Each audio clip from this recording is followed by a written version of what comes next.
Nous en parlons maintenant avec Delphine. Bonjour Delphine, soyez la bienvenue sur l'antenne d'Europe 1. Merci, bonjour. Bonjour, comment allez-vous ? Ça va, ça va. Ça va ? Quel âge Oui. avez-vous et d'où nous appelez-vous Delphine ?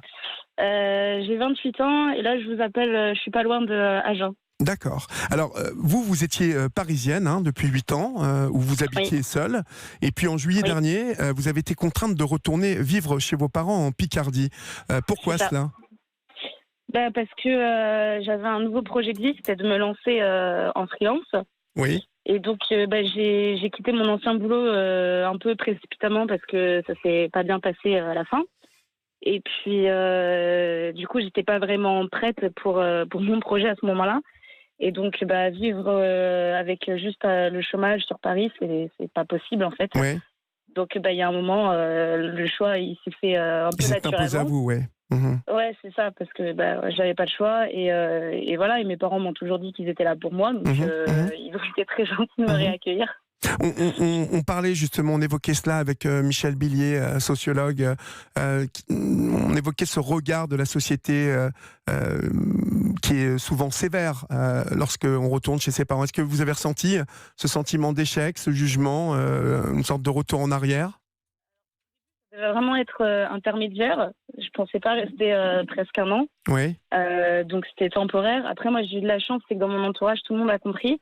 Oui. Par contre, c'est vrai que quand on parle à des gens qu'on connaît pas, dire qu'on est au chômage et qu'on est de retour chez ses parents, moi, ça me mettait pas très à l'aise. Est-ce qu'on le dit d'ailleurs ? Est-ce qu'on le dit ? Non, maintenant, déjà rien que le fait d'être au chômage, ça peut, des fois, ça peut avoir un regard un peu gênant. Bien sûr. Mais sinon, non, ça a été dans l'ensemble quand même. D'accord. Ça a été. À quoi vous avez dû vous réhabituer avec vos parents qui, je suppose, avaient pris leur rythme ? Est-ce que vous aviez l'impression parfois, par exemple, d'être infantilisé ? Parce que quand on quitte 8 ans la maison et qu'on revient, les parents, souvent, vous regardent toujours comme leur petite fille, ou je ne sais pas si vous avez des frères et sœurs, ou si vous êtes enfant unique. Mais est-ce que vous aviez cette impression qu'ils vous traitaient encore comme une enfant ?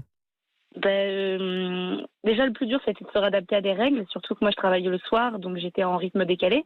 Donc ça a été dur de se réhabituer à ça. Et puis après, ça a été dans l'ensemble. Maintenant, c'est plus avec mon père que j'ai senti ça. Mais en même temps, avec ma mère, c'était simple parce que la discussion était plus facile. D'une mère à une fille, c'est plus facile que d'une fille à son père. Donc voilà. Et après, moi, j'étais pas forcément dans un bon état d'esprit non plus parce que vu que mon projet ne marchait pas, évidemment, ça me mettait pas dans un bon état d'esprit. Et donc, une fois que j'ai réussi à passer ce cap-là, ça s'est mieux passé. Et Delphine, comment avez-vous réussi à trouver vos marques ? Comment vos parents également ont réussi à retrouver leur repère avec vous dans la maison ? C'est une bonne question. Moi, déjà, il y a eu le fait de suivre leurs règles. Enfin, c'est pas des règles, c'est plutôt un mode de vie. Donc, manger à telle heure. Voilà. Ça a été dur, ça, moi, pour je vous ? travaillais du soir. Donc, ça a été un petit peu dur de me retrouver avec un rythme qui n'était plus le mien depuis 4 ans. Donc, ça a été un petit peu dur. Et puis, après, moi, je suis dans une démarche un peu plus écolo. Donc, il y avait un décalage aussi de ce côté-là. Oui. Donc, il a fallu que j'apprenne un peu à lâcher du lest, quoi, comme on dit. Vous n'avez pas essayé de les éduquer un peu là-dessus ? Je les ai sensibilisés, si. D'accord. Si. Mais j'en voulais toujours plus.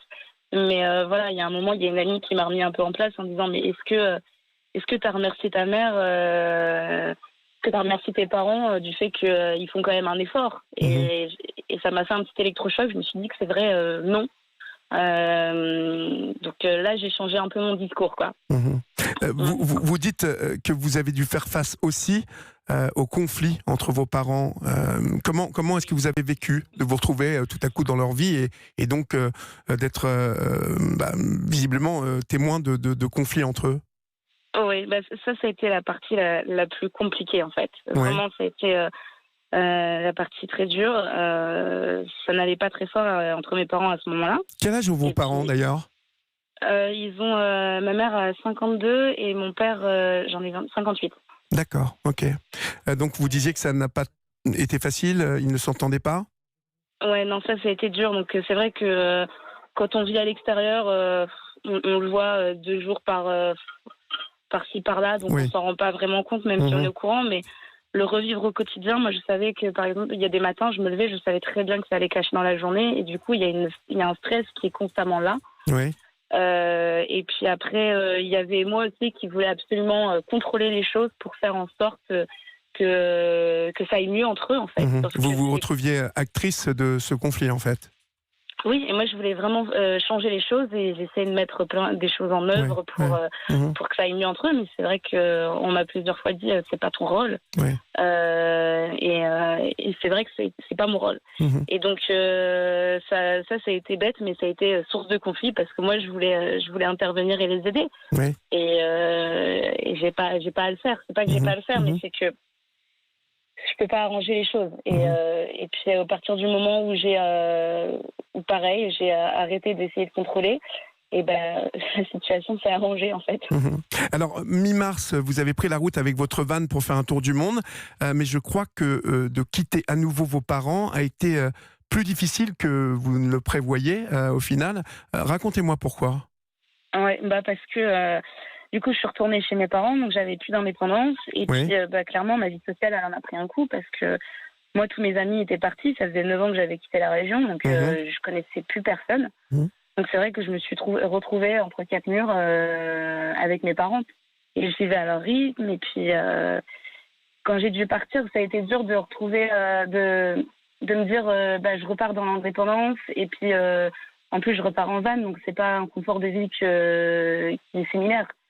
Donc il y avait la peur et puis je voulais pas lâcher le confort parental quoi. Puis comme ça allait mieux entre nous, c'était aussi beaucoup plus compliqué que c'était. Et comment ça se passe maintenant où vous en êtes aujourd'hui après avoir pris ce temps chez vos parents, le temps de sans doute respirer, souffler et peut-être vous projeter dans l'avenir. Où en êtes-vous aujourd'hui ? J'ai eu beaucoup de mal finalement à mettre mon projet en place. Il est toujours pas encore abouti. Maintenant, il se concrétise petit à petit, mais la vie en van, c'est la solitude qui est le plus dur à gérer. Parce qu'évidemment, tous les soirs, on se racontait nos journées, on passait du temps. Alors même si c'était juste regarder un film, c'est quand même un moment qu'on partageait ensemble. Les week-ends, on prenait l'apéro, donc et là, il n'y a plus tout ça. Donc ça, c'est un peu compliqué. Donc je les appelle au moins une fois par semaine, quoi. Bon, en tout cas, vous avez tout de même la vie devant vous, hein, et l'avenir, la vie est belle. Dites-vous ça, quoi. Il faut chaque matin essayer, et puis en van, c'est quand même le rêve. Vous pouvez vous déplacer, aller où vous voulez, et positiver, et c'est la liberté. Merci en tout cas d'avoir pris le temps de nous faire partager votre quotidien et votre histoire cet après-midi sur l'antenne d'Europe.